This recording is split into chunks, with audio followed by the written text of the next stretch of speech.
What's up, guys? This is Justin, and this is your Raw review for October 29th, 2012. Let's get right into it. It's the night after Hell in a Cell, as we all know, so the show starts off with CM Punk, the man who won in the main event.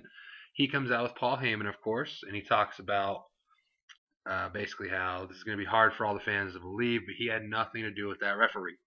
He promises. Had nothing to do with the referee. Him and Heyman go back and forth for a minute, basically talking about how he's still champ and he proved everybody wrong. And then Mick Foley comes out. Mick Foley comes out and he starts yelling.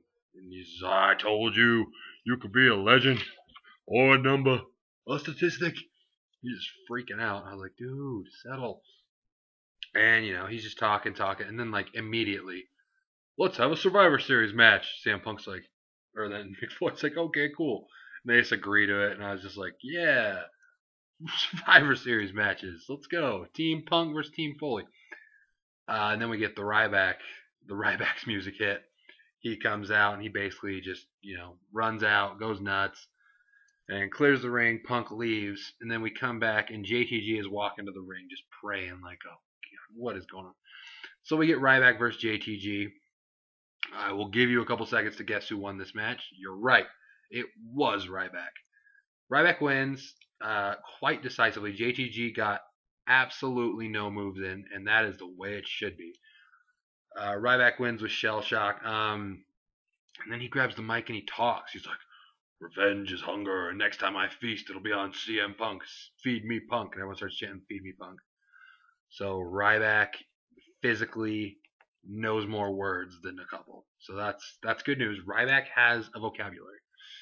And then we get a match that we've seen as recently as SmackDown and as not recently as the last feud before he got hurt. Randy Orton versus Wade Barrett. This is a pretty good match. Went a couple segments. Barrett kept looking for the elbow. And then finally he goes for the elbow, but he ducks. RKO out of nowhere. I don't give a shit about any of you. Randall Keith Orton for America. Get another win. He's just racking up the wins. Remember all those times Orton was losing? Oh, they're over now. He got his losses out of the way so that he could go on a 49 match win streak starting now. And then we get the two losing teams, even though Hell No was by DQ. The two losing teams from last night against each other, the champions, Team Hell No, versus the Primetime Players. Not a bad match. Daniel Bryan ended up getting the no lock for the win after Kane hit a chokeslam. He tagged himself in. They argue. Daniel Bryan's the tag team champions. Kane says, hey, now I'm the tag team champion. It's fire. And fire came everywhere. Yeah, so, like I said, not a bad match. I like Team Hell No. I like both those teams. The 1 hour main event was the whole Vicky and Cena thing where Vicky was going to prove that Cena and AJ had an affair. Does anybody know what the word affair means and how it doesn't make sense here? But whatever. But yeah, so Vicky comes out. Oh, there were 2 times during this show where I lost it. Like hilariously laughing. This was one of them. Vicky is showing pictures of Cena and AJ, and you're like, okay, whatever. And she ends up showing them at dinner. She shows the highlights from Cena saying, I'd like to take you out on a date, and then hugging last week. But then she has a picture of him at a restaurant, and then in a hotel. They're at this restaurant. It's like a classy... I'm going to start laughing now. They're at what looks to be like a classy restaurant, like they're out to eat. And Cena is wearing his Rise Above Cancer shirt and his jean shorts. This is like if LeBron James took a chick out to dinner, and at dinner he's just rocking a LeBron. He's just rocking his own jersey. Just kidding. This is like him going in full uniform. I could not get over that picture. I just kept pausing it on that picture and just like, they're just out at this classy restaurant and Cena is just in his ring gear. Give me some wine. Give me some wine. Boy, I was like, what are you wearing, man? And then he's like in the elevator, just like waving around with some jean shorts. I was like, this is the best thing I've ever seen. Oh, I laughed so hard. But they talked for a while. Then Dolph. Oh, Cena rocking the shirt. I can't get over that. That needs to be my Twitter picture. It's just Cena at a restaurant. Just in his red fucking shirt. Composure. Anyways, we'll get to the other part that cracked me up later. But Dolph ends up coming down. Dolph doesn't say all that much, and he ends up getting shoved down by Cena. So maybe Cena versus Dolph? Especially since, spoiler alert, neither of them got on either of the Survivor Series teams. We'll see. Then we got champion versus champion, Cesaro versus Kofi. Cesaro cut a promo before the match, basically saying, you know what, screw Halloween. It's stupid. All you Americans, you can't see a problem. He was talking about like obesity. You can't see a problem when it's standing right in your face, dressed like a fat Power Ranger. I thought it was hilarious. I thought that was freaking hilarious. But and then Miz is on commentary for this, obviously, since him and Kofi have their little thing going. Even though Kofi's beat him 3 straight times, why not continue the feud? But in this match, Miz ended up attacking Kofi, and got the DQ. R-Truth comes out and makes a save because they were beating him down. And speaking of Cesaro, I haven't watched the. I watched the Orton match, but I was so tired last night, so I still haven't seen Team Hell No vs Rhodes Scholars, and Cesaro Gabriel or Miz Kofi. Yesterday I'm just gonna address this because I've learned not to trust Jake when it comes to anybody that was ever an indie star. Because last night during our Hell in a Cell review, I couldn't say anything because I didn't see the match. He dubbed Cesaro versus Justin Gabriel as easily the match of the night. And again, I haven't seen this, so I don't know if he's dumb or everyone else is dumb. Every other video review I've watched of Hell in a Cell said that match was boring, didn't matter, and was just stupid. I wanted to believe Jake so bad, but I think I've learned my lesson that if there's anybody that's ever been an indie star, I don't believe him, because I was like, oh wow, that must have been a sick match. Everyone else said it sucked. Jake, why? Why do you say these things? Undertaker versus Triple H did not suck at WrestleMania. Come on. I need to watch that match though. I was just like sitting there like expecting everyone to be praising it, and everyone's like, man, this match sucked. And I'm like, Jake, you're killing me out here. I can't defend stupid things if I didn't see them, but I'll have to look into that. I just thought that was funny that everyone else said it sucked, and he said it was match of the night. I'll have to watch it. But then backstage, AJ gets hired back and says that she'll face Beth. Awesome. And then we get to the other part. Oh my gosh. If you don't think this next segment and this group in general is hilarious, you are either really dumb or you take wrestling way too seriously. 3MB are my heroes. They have a behind the music segment. They're all just dressed up. It looks like they're all wearing makeup. And they just keep saying they're artists.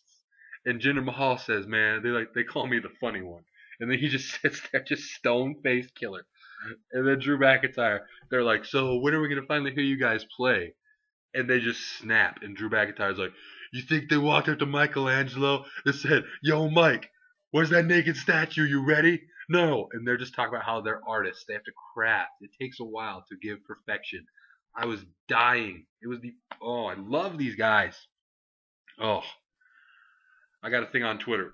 Oh, you are being brainwashed by Vince if you think 3MB is funny. We went from Stone Cold and the Attitude Era to 3MB. Yeah, because 3MB are the top guys in the company, so it makes total sense to compare 3MB to Stone Cold Steve Austin. Oh, the people that respond to me. That's like me saying, man, back in the Attitude Era, man, Scotty Too Hotty, man, we got that crap. He's no CM Punk. Yeah, because Scotty Too Hotty and CM Punk are at the same level at their respective times. You can't compare 3MB to Stone Cold Steve Austin. Oh, the people I deal with. It's crazy I don't lose it sometimes, but hey, here we are. I think 3MB is awesome. So you guys can think what you want. I think they're hilarious. Especially, I love them even more when they're facing Cobra, Santino and Zack Ryder. 3MB gets a win here. Oh, just imagine Bill and Ted's Excellent Adventure whenever I do this. But 3MB, they're my boys. And then we get AJ actually beats Beth Phoenix by a roll up, but then Vicky comes out and says, "I gave you your job back. I expect better things than that." Restarts the match, glam slam, winner. You know. Then you knew you were gonna get Sheamus and Big Show at some point. We got Sheamus and Big Show. They come out. Sheamus talks for a while. He's got a smile on his face. He's like, "Man, the better man won. This is what I got in WWE for. I took a giant to the limit and almost beat him." And all of a sudden, Big Show comes out and he's like, "Sheamus, you do not want to fight me again. You fighting me again is like bringing a glass of water to a house fire." And I said, "That's a great example." And they go back and forth for a while. Big Show's just talking about he's on fire. He's never going to lose. And then Sheamus hits white noise and dips out of there. So we'll see where this goes. Sheamus isn't champion. I'm cool with it. And then we go backstage, and Vicky fires Beth. And again, all the 8-year-olds on Twitter, "Vicky's so mean for firing Beth Phoenix." And I'm like, yeah, because Vicky's not playing a character because Beth wants to leave. It's Vicky's fault. That you guys, come on, guys, come on, guys. But anyways, yeah. So Vicky fires Beth Phoenix, and it was totally Vicky's idea. Anyways, we get the two winners from the matches last night: Sin Cara and Ray versus Rhodes Scholars. Rhodes Scholars end up getting the win in a pretty good match. Sandow gets the pin. I'm cool with this because while I don't hate Ray and Sin Cara. I don't particularly like Ray, and I don't particularly like Sin Cara, but when they put them together, I'm like, okay, I can respect that. That's cool. I understand what they're doing here. But I like Rhodes Scholars more, so I was glad they got the win, and they're continuing their push, hopefully, to the tag titles at some point. And then you get Heyman and Foley backstage, and Heyman's basically like, "You need to put your roster together and stop worrying about WWE 13. Because Mick Foley was backstage with Caitlyn promoting WWE 13, which comes out tomorrow, shameless plug. But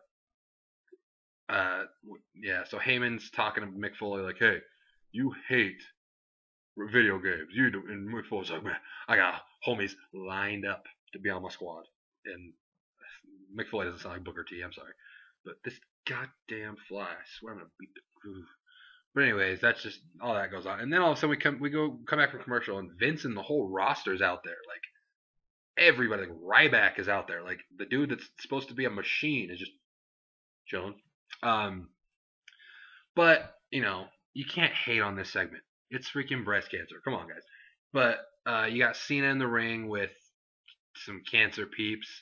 I don't know who they were, to be completely honest with you. I think they said it's the Susan G. Coleman's like son or something. I didn't know who the other lady was, but whatever.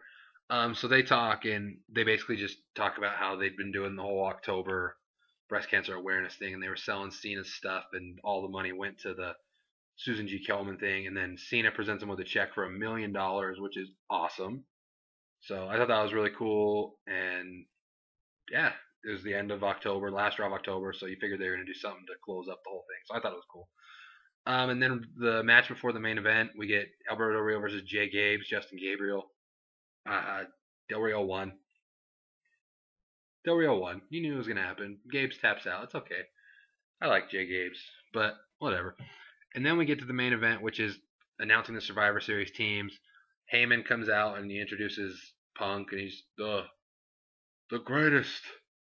The cover of WWE 13. I said, weren't you just telling Mick Foley to quit worrying about video games? But whatever. It was pretty sick when Punk gets in the ring and the cover drops behind. That was pretty rock and roll right there. That was pretty hardcore. But so they come out, and Heyman reveals to us that Punk told him to pick the team. So Punk's seeing the team for the first time, it looks like, and he brings out the Miz, he brings out the Rhodes Scholars, and Del Rio. So for Survivor Series, it's CM Punk, the Miz, Cody Rhodes, Damian Sandow, and Del Rio. Not a bad team. I obviously love Punk, love Miz, love Rhodes.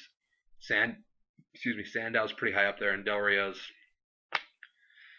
whatever. So that's a pretty solid team. So then Foley comes out, and pretty much you could see where he was going because it was like, I pick Kofi. You're like, oh, okay, he's gonna match up all the feuds. So he picks Kofi, and then he picks the tag champs, Team Hell No, which I thought was actually really cool. Kane and Daniel Bryan, and then the real captain of the team, Randall Keith Orton. Yeah, so, and that's the team, and I was like, Foley, I like Foley, Kofi's, Kane's, and Daniel Bryan's up there. I like them more together than as individuals. Like, yeah, Orton's up here, and I'm like, okay, that's cool and all, And then Mick Foley's like, hey, or no, what happened was CM Punk's like, we're gonna take out all your group members, so then it's just all 5 of us, we can take you out. Mick Foley's like, well, that's a nice plan and all, but that can't happen because I'm not on the team. And I said, wait a minute, where is he going with this? And in theory, we all knew where he was going with this.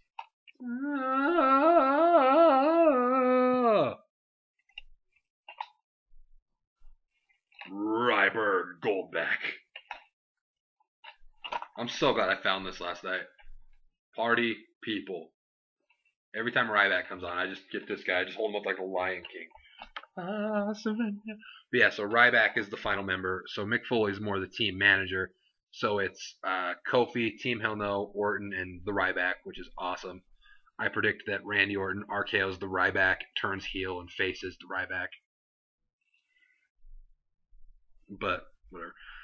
And then the Team Foley absolutely cleans house on Team Punk, and Ryback is just left staring at Punk, and he knocks out Rhodes and all that fun stuff.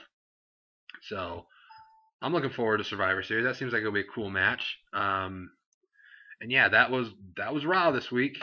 Finally, The Rock has come back to the wrong arm. But yeah, Raw was all right. I'm looking forward to that Survivor Series match. I think that'll be pretty cool. Especially now the Ryback's in there, because I want to see the Ryback be the Ryback and Ryback people. So yeah, tell me what you thought of this episode of Raw. Subscribe to the Olive Tree podcast, which is me and Chase Oliver 68's podcast, which will be coming out soon. I was not feeling too hot at all this weekend, so I couldn't do it. I think Chase filmed one himself. Look forward to the Miami Heat getting their championship rings tomorrow. Dwayne Wade gets ring number 2. The king is crowned tomorrow. I am going to be in a good-ass mood all day tomorrow. Just remember that, everybody. But for now,